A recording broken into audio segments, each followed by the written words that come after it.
आपल्या देशाला स्वातंत्र्य मिळवून दिलं ते हे हुतात्मे. आपल्या खेड तालुक्यातील राजगुरुनगर या गावामध्ये ज्यांचा जन्म झाला ते यातीलच एक हुतात्मे शिवराम हरी राजगुरू. त्यांचा बालाथोरला वाडा हा भीमा नदीच्या तीरावर, येथेच त्यांचा जन्म झाला. हा वाडा जर आजही पाहिला तर निश्चित आपल्याला याची खात्री पटेल की त्यांनी जन्म घेतला होता तो एका सधन कुटुंबात. मात्र त्यांच्या मनात असणारी सल ती म्हणजे आपला देश हा पारतंत्र्यात आहे, ही सल त्यांना स्वस्थ बसू देत नव्हती. त्यांची ओळख ही कट्टर देशभक्त भगतसिंग यांच्याशी झाली आणि याचं रूपांतर मैत्रीत झालं. ही मैत्री देशाच्या स्वातंत्र्याकरिता दिलेल्या बलिदानापर्यंत घट्टच राहिली.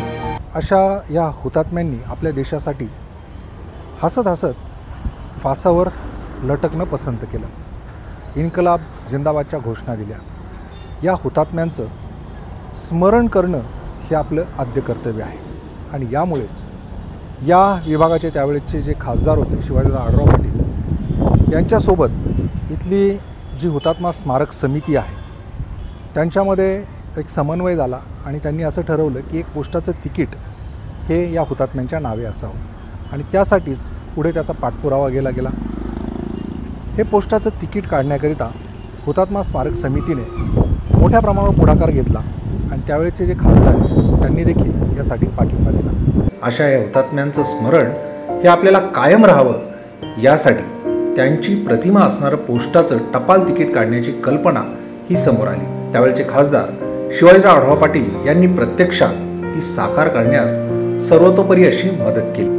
राजगुरुनगर तालुक्यातील हुतात्मा स्मारक समितीच्या सर्व कार्यकर्त्यांनी यासाठी दिवस रात्र एक केला. कित्येक हेलपाटे हे दिल्ली दरबारापर्यंत मारावे लागले. राष्ट्रपती भवनापर्यंतचा प्रवास करताना शिवाजीराव आढळराव पाटील यांनी कागदोपत्री मार्गदर्शन केले. परिणामी ह्या टपाल तिकिटाचे अनावरण हे दिमाखात पार पडले. हे टपाल तिकीट काढून ते देशाच्या कानाकोपऱ्यात जाऊन या हुतात्म्यांच्या स्मरणाची जाणीव ही नवीन पिढीला करून देता येईल, हाच यामागचा उदात्त असा हेतू. यासाठी हुतात्मा स्मारक समितीने इथल्या हुतात्माप्रेमी नागरिकांनी वेळोवेळी त्याचा पाठपुरावा केलाच, पण यासाठी प्रत्यक्ष केंद्रात जे पाठबळ मिळालं ते आढळराव पाटील यांचं. अशा कामांमधून त्यांनी आपल्या भागात असणाऱ्या या हुतात्म्यांना एक प्रकारे मानवंदनाच दिली. तर अशा पद्धतीचा हा सगळा टपाल तिकिटाचा प्रवास होता.